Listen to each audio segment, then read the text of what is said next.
I have to explain. Garlic, this is not just me being nerdy about one particular thing in the garden. You could plant this, cover it, and then uncover it in the spring. And if you did nothing else, you would get a crop. It's the easiest thing to grow, really. Garlic, when it comes out, just before it goes to seed, there are these wonderful little green bits that you can cut off. They're called scapes. You can cut those up, dice them. You can fry them with meat or some other dish. You can make a pesto out of it. It's gorgeous, right? In order to seed garlic year after year, you could take the seeds, but it takes 2 years. We don't do that. So we have a local producer that will make, they have acres of garlic, and so we buy a fresh batch from them. Or the garlic that you're going to grow, you can take and you can put right back in.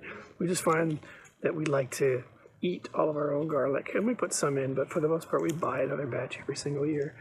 But if you had enough space, you could plant 200 heads, let's say, and then you would eat 50 to 75 until they go bad. Now, story.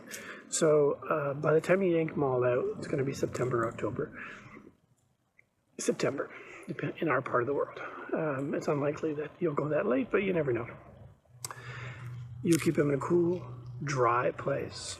Don't refrigerate them, just the way they are. You let them dry, you'll hang them up, and there's a video about this, but for now, you hang them up to dry, sniff them, cool, dry place, dark, and very dry, important, and they will go around till April for us. April, they're really quite dry. You can punch your finger through it. It's not really tasty anymore. So if you figure out if you're going to eat, what, one of these a week, times however many weeks you think you're going to go, that's the math to figure out how much to keep. We do other stuff with garlic. We dice it, store it in oil, and freeze that. And then when we take them out into these individual small jars, we'll refrigerate them, use it, or keep them in the refrigerator. There is a thing about oil and garlic and botulism. So don't keep it on the counter. Just keep it refrigerated, but we freeze them in individual portions. You can do other stuff too, but it's amazing. Again, okay, toast recipe. Take your favorite toast. We make our own bread because that's the nerdy food people we are. Extra bit of dark on the toasting, extra crispy. Take out one of these, all the skin comes off as per normal. You're gonna use that crispy toast as like a cheese grater. You're gonna grate some of this fresh garlic and all those oils gonna get on there.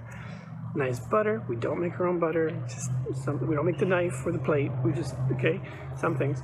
Butter, and then perfect garlic toast. Perfect. You have tomatoes in your garden. Oh my God. Black Krim is my favorite kind of tomato for that kind of toast, garlic, butter, tomato, a little pepper, salt. I gotta get to work. Right, so how to plant garlic. Pointy end will go up, where the plant will push itself up, and the flat part is where the roots will go down and establish themselves. We go 6 inches into the ground and 8 inches apart. I use my hand as a little measuring thing, a little shaka symbol, and you'll want to cover afterwards with at least 8 inches of stuff if you live somewhere with a pretty biting winter as we do here in most of Canada. The protective skin that you see around the clove in this photo, you'll want to keep on. So when you go to separate everything out from the stem, the skin needs to stay on. And when you go planting, don't forget, you're going to use your little shaka symbol, shaka, to separate everything out and plant as much as you have room to plant. When you start planting, you get your rows kind of marked out, and it doesn't have to be perfect. Don't ever walk away. There's no indication of where they are. You could sort of guess and maybe do the hand thing with the spacing. No idea. If you have to walk away, this is your next spot that you're going to be in. Not before, not after. Don't remember anything special. Just, yeah. Don't walk away. Get it done.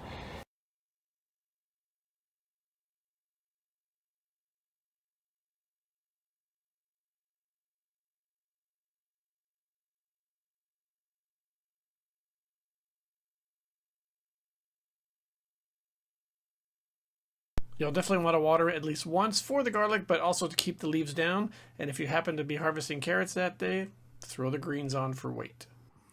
Very quickly, what kind of garlic to plant in the garden? Never mind about all the different varieties. It's where you're going to get it. So generic garlic that you're going to get in the grocery store, from China, it's not going to grow. Or it'll grow in such a random, probably unproductive way that it's not worth the effort to do so. Whether this is from the fact that non-organic garlic is irradiated when it comes over on the sea can on the freighter from China. You've just seen that Trump montage where he says China like 500 times. It's like a 10-year-old video, but it's still funny. Gotta have my China. Anyhow, so either it's because it's irradiated when it gets at the shipping yard before it gets unloaded or as it gets unloaded, or I would not be surprised if a desiccating agent was used on the harvested garlic in order to speed up the process of drying it, because otherwise you let it hang for 2 weeks. I have no proof or evidence of this. The fact is that it doesn't grow and won't grow well. So get yourself organic garlic if you can. Order it from any other places online that will ship to your area. Find a local garlic producer for sure.